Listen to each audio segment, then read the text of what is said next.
Hello students. Today we will start our third topic of second chapter, that is methods of collecting primary data. So before discussing the third topic, in last class I have told you about enumerators, investigators and respondents. Okay? So let us recall these three concepts, because these three concept is very important while collecting primary data. So who is an investigator?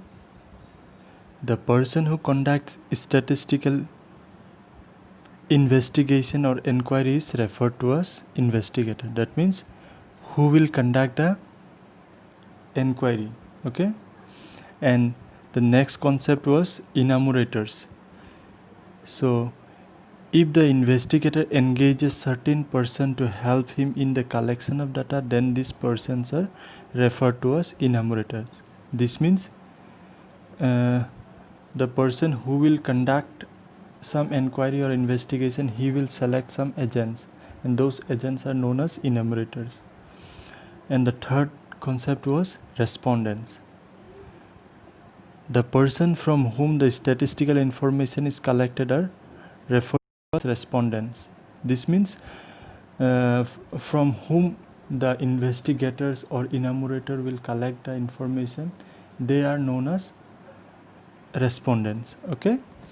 So let us discuss our methods of collecting primary data. So there are mainly 5 methods by which primary data can be collected. Okay, by using any of these five method, primary data can be collected. And the first one is direct personal investigation, and the second is indirect personal investigation, third is information through correspondence, fourth is information through mailed questionnaire, fifth is questionnaire through enumerators. Okay, let us discuss one by one. The first is direct personal investigation. So in this method, the investigator conducts face-to-face interview with the respondents. Okay, this means the interviewer asks, that is the investigator asks them questions to the respondents and collects the desired information. इसका मतलब क्या है कि जो investigator जिसको information collect करना है वो क्या करेगा, फेस टू फेस रेस्पोंडेंट के पास, मतलब जिससे हमें इंफॉर्मेशन कलेक्ट करना है उसके पास जाएगा और क्या करेगा, वो उससे इंफॉर्मेशन लेगा. ठीक है, for example,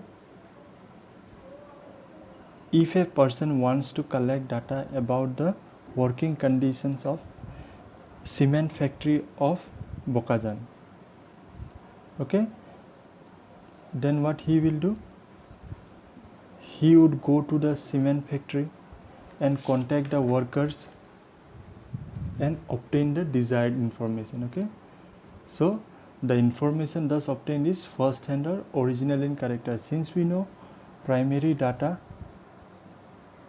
are the data which are collected for the first time, which is also known as original data. ठीक है. So the merits of direct personal investigations, there are many merits. I have pointed out only few merits. Okay, so you can check in your books. The first merit is the information obtained is most likely to be reliable and accurate because the interviewer can remove doubts of the informant. The meaning of this sentence is, we can rely upon the data. Why we can rely upon the data? Because who is conducting the investigation or inquiry, he or she will himself or herself will go near to the respondents and collect data. Okay, so there wouldn't be any doubt. And next merit is direct personal investigation is flexible. Why it is flexible? Because suppose there are suppose there are मतलब same meaning question, 2-3 same type का question है, तब वो क्या कर सकता है, वो एक क्वेश्चन को पूछ के बाकी 2 क्वेश्चन का आंसर निकाल सकता है। ठीक है, तो इसीलिए डायरेक्ट पर्सनल इन्वेस्टिगेशन फ्लेक्सिबल है, मतलब तोड़ मरोड़ा जा सकता है। And the demerits of direct personal investigations are, this method is not suitable when the area of investigation is large. जब भी हमें कोई डाटा कलेक्ट या इंफॉर्मेशन कलेक्ट करना होगा, अगर उस जहाँ पर हम लोग कंडक्ट करने वाले हैं वो सर्वे या इंक्वायरी, वो एरिया बहुत बड़ा होने से क्या होगा, वो इस मेथड से पॉसिबल नहीं है। ठीक है, this method is quite costly and time consuming. क्यों, ये मेथड बहुत ज़्यादा खर्च होता है और बहुत ज़्यादा टाइम लेता है, क्योंकि जो इंक्वायरी करता है वो खुद जाएगा। ठीक है, अगर एक दिन उसको वो जिसके पास से इंफॉर्मेशन लेना है वो अगर नहीं रहेगा तो फिर नेक्स्ट डे उसको जाना पड़ेगा वही खर्च करके, और फिर टाइम भी कंज्यूम होगा। ठीक है, तो इसीलिए ये बहुत टाइम कंज्यूमिंग और कॉस्टली होता है। And this method suffers from the chances of personal bias. Personal bias का मतलब है कि कभी अगर मैं किसी वर्कर को पहचानता हूँ, ठीक है, और उस वर्कर से मेरा कुछ झगड़ा हुआ है, तो मैं उसके गलत इन्फॉर्मेशन भी पुट कर सकता हूँ। ठीक है, तो this are the merits and demerits of direct personal investigation. And the next is indirect oral investigation. ठीक है, so under this method the investigator collects the information by interviewing other persons who are directly or indirectly in touch with those persons from whom data need to be actually collected. This means the investigator contacts third party called witness capable of supplying the necessary information. ठीक है, हम लोग मतलब उसके relatives या neighbour से भी information collect कर सकते हैं, वही है थर्ड पार्टी या फिर अदर पर्सन्स, जिसके थ्रू से हम उस इंसान के बारे में इंफॉर्मेशन कलेक्ट कर सकते हैं। ठीक है, so some of the merits of indirect oral investigations are, indirect oral investigation is economical and less wastage of time. जब हम थर्ड पार्टी या फिर थर्ड पर्सन से हम लोग डाटा कलेक्ट करने वाले हैं, तब क्या होता है, हम लोग का खर्चा कम होता है और टाइम कम लगता है। क्यों, क्योंकि अगर वो आदमी नहीं भी होगा तो हम दूसरे के हेल्प से उसके बारे में जान लेंगे, या फिर दूसरे इंसान से हम लोग उसके बारे में सब इन्फॉर्मेशन निकाल लेंगे। ठीक है, so the next merits is information collected in this method may not be bias. मतलब ये बायस होने का चांसेस कम रखता है। बायस तो हो भी सकता है, या भी मतलब हो भी सकता है, नहीं भी हो सकता है। अगर वो सही जवाब देगा तो बायस नहीं होगा। अगर वो जिस पर्सन के बारे में हम लोग पूछेंगे, अगर उससे उसकी कोई भी दुश्मनी नहीं होगी तो वो क्या करेगा, सही जवाब देगा। ठीक है, तो डिमेरिट्स क्या है, या इसका पहला डिमेरिट्स तो बायस भी हो सकता है, क्योंकि हम लोग पता है कि हम लोग इंसान एक दूसरे को हम लोग मतलब क्या होता है, क्या कहते हैं, परफेक्ट वर्ड था, मतलब देख नहीं सकते हैं। ठीक है, हम लोग का बहुत जल्दी अनबन होता है। तो अगर सपोज़ किसी को मुझे भी किसी के बारे में इंफॉर्मेशन देना है और उस इंसान से मेरा अच्छा रिलेशन नहीं है, तो मैं क्या बोलूँगा, उसके बारे में बुरा ही बोलूँगा उस इनोमरेटर को। ठीक है, तो इसलिए बायस होने का चांस भी बहुत ज़्यादा रहता है इस मेथड में। और ये रॉन्ग, मतलब जब बायस होगा तो क्या होगा, हम लोग जब कंक्लूजन मतलब रॉन्ग इन्फॉर्मेशन कलेक्ट कर रहे हैं, फिर जब एनालिसिस करेंगे तो क्या होगा, उनका जो मेन डिसीजन होगा वो रॉन्ग ही निकलेगा। ठीक है, मिसलीडिंग हो सकता है। And the next demerit is, in this method there is always possibility of data being wrong. क्यों रॉन्ग हो सकता है, क्योंकि if the informant do not possess the true knowledge. अभी मैं किसी के बारे में इंफॉर्मेशन दे रहा हूँ, मुझे उसके बारे में सही इन्फॉर्मेशन मतलब सही नॉलेज नहीं भी हो सकता है, तो मैं क्या रॉन्ग इन्फॉर्मेशन दे सकता हूँ इनोमरेटर को। ठीक है, So the next method is, the third method will be, in this method the investigator appoints local agents or correspondents in different areas of the field of inquiry. The agent collects the information and submits their reports periodically to the investigator, who then process it for final analysis. So here the investigator appoints some agents or enumerators. Here the investigator doesn't go himself to collect data. Okay, यहाँ पर जो इनामोरेटर होता है वो क्या करता है, वो डाटा कलेक्ट करने के लिए कुछ आदमी को मतलब सेलेक्ट करता है, फिर उनको वो कलेक्ट करने का वो मतलब काम देता है. ठीक है, जैसे कि हम लोग देख सकते हैं कि न्यूज़ चैनल, तुम्हारा मेन न्यूज़ चैनल होता है गुवाहाटी पे, पर तुम्हें क्या मिलता है, बोकाजान से, बोकाजान का न्यूज़ भी तुम उस गुवाहाटी सेंटर पे न्यूज़ जाता है, फिर तुम्हें टीवी पे दिखाई देता है. ठीक है, तो ऐसे मतलब तुम्हारा वो लोग तुम्हारा इन्वेस्टिगेटर सब इनामोरेटर को वो काम सौंप देते हैं. ठीक है, और ये ऐसा क्यों करते हैं, तुम्हें वेरियस सेंसस मेथड होता है, तुम्हारे घर पे जाके कुछ लोग कभी कभी सेंसस रिपोर्ट निकालते हैं, तुम्हें पता है कि घर पे जाके बहुत सारी चीज़ें पूछते हैं और वो फिलअप करके जाते हैं. ठीक है, वो मेथड है तुम्हारा इंफॉर्मेशन थ्रू कॉरेस्पॉन्डेंट. सो ये मेथड तुम्हारा वाइड एरिया, जब तुम्हारा इंफॉर्मेशन का एरिया बहुत ज़्यादा, इंक्वायरी का एरिया बहुत ज़्यादा है, बहुत ज़्यादा बड़ा है, तब ये मेथड तुम्हारा एप्लीकेबल हो सकता है.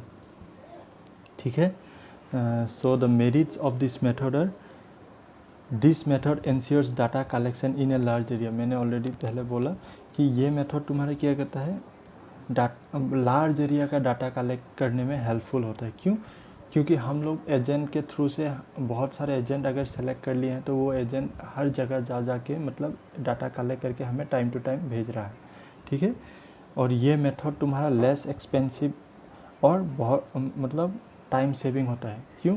क्योंकि देखो लेस एक्सपेंसिव क्यों, हम लोग एक ही बार में खर्च कर रहे हैं. ठीक है, अपॉइंट करते वक्त, उसके बाद पर हमने फर्स्ट मेथड पे क्या देखा, जब एक इनामोरेटर खुद जाएगा, अगर उस इंसान को नहीं मिलेगा फिर नेक्स्ट डे जाएगा, सो वहाँ पर क्या होता है, टाइम भी कंज्यूम होता है, फिर तुम्हारा कॉस्टली भी होता है. यहाँ पर हम लोग अगर एक गांव से सपोज़ बोकाजान से इंफॉर्मेशन कलेक्ट करना है, तो हम लोग बोकाजान से एक इनामोरेटर को सेलेक्ट कर देंगे. वो तो बोकाजान पे रहता है, वो जब चाहे तब जाके वो इन्फॉर्मेशन कलेक्ट कर सकता है. आज अगर उस इनामोरेटर को आदमी नहीं मिला तो नेक्स्ट डे भी आ सकता है, क्योंकि वो तो सेम एरिया का है. सो उसके खर्चा कम होगा और टाइम भी कम मतलब टाइम भी कम खर्च होगा. ठीक है, सो और भी मेरिट्स है, तुम अपने बुक पे देख सकते हो. And so the demerits of third method, that is information through correspondence, is the data cannot be trusted as the investigator has no direct contact with the respondent. जो डाटा या information होगा उस data को हम trust नहीं कर पाएंगे. क्यों नहीं कर पाएंगे? क्योंकि देखो, अगर मैं इन्वेस्टिगेटर हूँ और तुम लोग अगर इनामोरेटर हो या फिर एजेंट हो, तुम लोग जो डाटा कलेक्ट कर रहे हो वो डाटा सही नहीं भी हो सकता है. तुम लोग ऐसे भी घर बैठे बैठे वो इन्फॉर्मेशन को फिलअप करके मुझे दे सकते हो. सो मैं रिलायबल नहीं कर सकता. ठीक है, the next is this method lack accuracy of data which can lead to wrong analysis. क्योंकि मैं वो तुम लोग जो सपोज तुम लोग एजेंट हो और मैं इन्वेस्टिगेटर हो, तुम लोग जो इन्फॉर्मेशन दिया वो डाटा तुम लोग घर बैठे बैठे बना लिया और मुझे वो इन्फॉर्मेशन दे दिया, तो मैं उस इन्फॉर्मेशन के बेसिस पे जो डिसीजन लेने वाला हूँ वो डिसीजन गलत भी हो सकता है. क्योंकि तुम लोग तो घर बैठे बैठे वो इन्फॉर्मेशन दे दिए हैं. ठीक है, सो ये प्रॉब्लम, सो यहाँ पर भी बहुत सारे प्रॉब्लम हैं. ठीक है, the next method, that is fourth method, is information through mailed questionnaire. So under this method, the required data are collected by mail.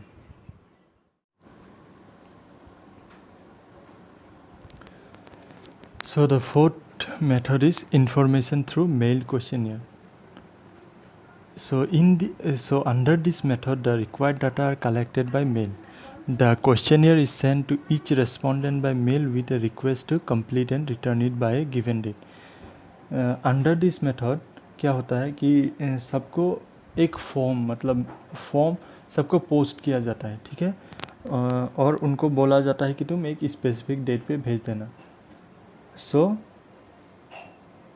ये इस मेथड का मेरिट्स क्या हो सकता है, ये तुम्हारा इकोनॉमिकल हो सकता है या फिर लेस एक्सपेंसिव हो सकता है, क्योंकि हम लोग जो इन्वेस्टिगेटर है वो सिर्फ फॉर्म बनाएगा और रेस्पोंडेंट्स जो जिससे हमें इंफॉर्मेशन कलेक्ट करना है उसके पास भेज देगा, वो फिलअप करेगा और फिर इन्वेस्टिगेटर को भेज देगा, ठीक है. तो ये तुम्हारा क्या हो सकता है, लेस टाइम लग सकता है, क्योंकि हमें यहाँ पर खुद जाना नहीं पड़ता है, फिर तुम्हारा एजेंट सेलेक्ट करना नहीं पड़ता है. ओके. सो नेक्स्ट मेरिट है, ये लार्ज एरिया ऑफ इंक्वायरी के लिए बहुत अच्छा है. तुम्हें एक बड़ा सा एरिया से इंफॉर्मेशन कलेक्ट करना है, तो अभी तुम्हें खुद जाना नहीं पड़ रहा है, ना एजेंट कलेक्ट करना पड़ रहा है, ठीक है, बस तुम्हें फॉर्म देना पड़ रहा है और वो लोग फिलअप करके तुम्हें दे रहे हैं. तो जितना बड़ा एरिया हो सकता है बस तुम्हें फॉर्म ही बनाना है और उनको भेजना है, ठीक है. सो थर्ड है तुम्हारा data are reliable since this are directly given by the informant. इस डाटा को हम ले सकते हैं क्योंकि हम लोग उसको फॉर्म दिया है, वो फॉर्म खुद से फिलअप करके भेज दिया है, ठीक है. सो ये सब तुम्हारा मेरिट्स है. तुम्हारा डिमेरिट्स सब इस मेथड का डिमेरिट्स है. This method is limited to literate people only. मतलब ये मेथड सिर्फ एडुकेटेड लोगों के लिए है. जो लोग पढ़े लिखे नहीं है वो क्या करेंगे, वो फिलअप नहीं करेंगे, कुछ नहीं करेंगे, ऐसे रख देंगे, ठीक है. तो ये confined to only literate people, मतलब ये एडुकेटेड लोग ही भेज सकते हैं. And the next demerit is it is likely to produce low response rate. इसका कोई मतलब यहाँ पर फोर्स नहीं कि तुम्हें भेजना ही है. अगर उसको मन नहीं किया कि वो फिर से रिटर्न करे तो वो नहीं भी भेज सकता है. तो इसीलिए मतलब रेस्पॉन्स आने का चांसेस बहुत कम है इस मेथड पे, ठीक है. और the third demerit is the data collected under this method are not much reliable. हम लोग इसको इस इंफॉर्मेशन उस रेस्पोंडेंट से हमें मिलने वाला है वो हम लोग सही नहीं हो सकता है, क्योंकि हम लोग तो उसको पर्सनली नहीं मिल रहे हैं, फिर उसका कंडीशन क्या है उसको भी हम लोग नहीं देख रहे हैं, ठीक है. वो खुद से फिलअप कर रहा है वो भी हम लोग नहीं देख पा रहे हैं. तो ये मतलब ये तुम्हारा डाटा को लेके एनालाइज करना सही नहीं होगा, ठीक है. So the next method is questionnaire through enumerators. Okay, questionnaire through enumerators. Under this method the enumerators go to the respondent personally with the questionnaire or schedule and ask them the question contained in the schedule and record their replies. इस method में क्या होता है, हम लोग agent या फिर एनुमरेटर को सेलेक्ट करते हैं, फिर जो इन्वेस्टिगेटर है वो क्या करता है, सर्टेन क्वेश्चन बनाता है, ठीक है. वो किस बारे में इंफॉर्मेशन कलेक्ट करना चाहता है उसके बारे में वो क्वेश्चन बनाता है. उस क्वेश्चन को हम क्वेश्चनियर बोलते हैं. उस क्वेश्चनियर को वो तुम्हारा जो इनामोरेटर होता है या फिर एजेंट होता है उसको देता है और बोलता है कि तुम ये क्वेश्चनियर लेके जाओ और उस जगह से इंफॉर्मेशन कलेक्ट करके लाओ, ठीक है. तो ये है तुम्हारा क्वेश्चनियर थ्रू इनामोरेटर. इसका मेरिट्स क्या है, it can also be used in case of illiterate person. यहाँ पर कुछ प्रॉब्लम नहीं है अगर कोई पढ़े लिखे लोग नहीं है, क्योंकि वहाँ पर जो एजेंट है वो खुद जाएगा, फिर क्या करेगा, उनको क्वेश्चन करेगा, फिर वो खुद से लिख लेगा, ठीक है. तो इलिटरेट पर्सन भी आंसर दे सकता है. And the next merit is there is very less possibility of no reply. और इसमें क्या है कि दो लोगों के बीच में फेस टू फेस बातचीत होगा तो क्या है, मतलब बातचीत होगा तो रिप्लाई ऑब्वियसली मिलने वाला है, ठीक है. So third merit is complex and difficult question can easily be asked. अगर कोई टफ क्वेश्चन है, जब हम लोग वो क्या तुम्हारा मेल करते हैं तब किसी रेस्पोंडेंट को क्वेश्चन समझ में नहीं आ सकता है. पर इस मेथड पे क्या है कि एक एजेंट खुद से गया है तो वो आराम से हार्ड क्वेश्चन को भी समझा के वो आंसर ले सकता है, ठीक है। So the demerits of this method है, दिस मेथड इज़ एक्सपेंसिव। यहाँ पर हमें बहुत ज़्यादा खर्चा करना पड़ता है। क्यों खर्चा करना पड़ता है? क्योंकि बहुत सारे एजेंट, हम लोगों को पैसा देना पड़ेगा उस एजेंट को भी, ठीक है। और the next demerit is this method is time consuming, और ये बहुत ज़्यादा टाइम भी ले सकता है, क्योंकि हम लोग किसी को वो काम सौंप दिया है, अगर वो धीरे धीरे करेगा तो क्या होगा, बहुत ज़्यादा टाइम ले सकता है, ठीक है। So this are the merits and demerits of questionnaire through enumerator. So हमने 5 मेथड देख लिए हैं। Now let us see what is questionnaire और उसका कैरेक्टरिस्टिक्स कैसे होना चाहिए, ठीक है। So questionnaire is generally an instrument or a set of questions which are used while collecting primary data, ठीक है। सो क्वेश्चनियर का कैरेक्टरिस्टिक्स कैसा होना चाहिए? It should not be long, मतलब ये बहुत ज़्यादा लंबा नहीं होना चाहिए, ठीक है। अगर एक क्वेश्चनियर बहुत ज़्यादा लंबा होगा तो जो इनामोरेटर होगा या फिर जिसके पास हम वो क्वेश्चन भेजेंगे वो खुद मतलब आंसर करने में दिक्कत होता है। जैसे कि तुम लोग को भी लॉन्ग क्वेश्चन देने में एग्ज़ाम में अगर लॉन्ग क्वेश्चन दिया तो थोड़ा प्रॉब्लम होता है, सेम उसी तरह उनको भी प्रॉब्लम हो सकता है, ठीक है। Question should B simple and clear, इसका मतलब है कि क्वेश्चन एकदम सिंपल और क्लियर होना चाहिए, डायरेक्ट पॉइंट पे बात करना चाहिए क्वेश्चन, ठीक है। इधर उधर का बात नहीं करना चाहिए। तुम्हारा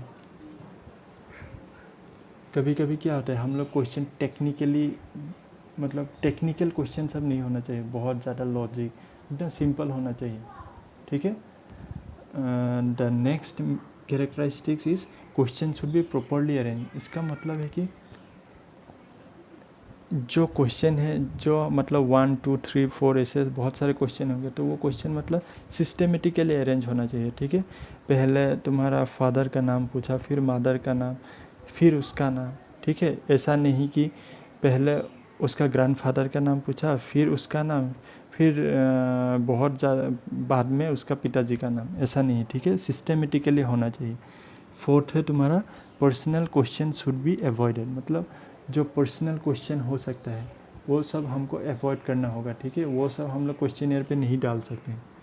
जैसे कि हम लोग किसी इंसान के इनकम के बारे में डाटा कलेक्ट करें, तो हम लोगों को इग्नोर करना पड़ेगा कि उनका इनकम का सोर्स क्या है, मतलब उनको पैसा मिलता कहाँ से है, ठीक है।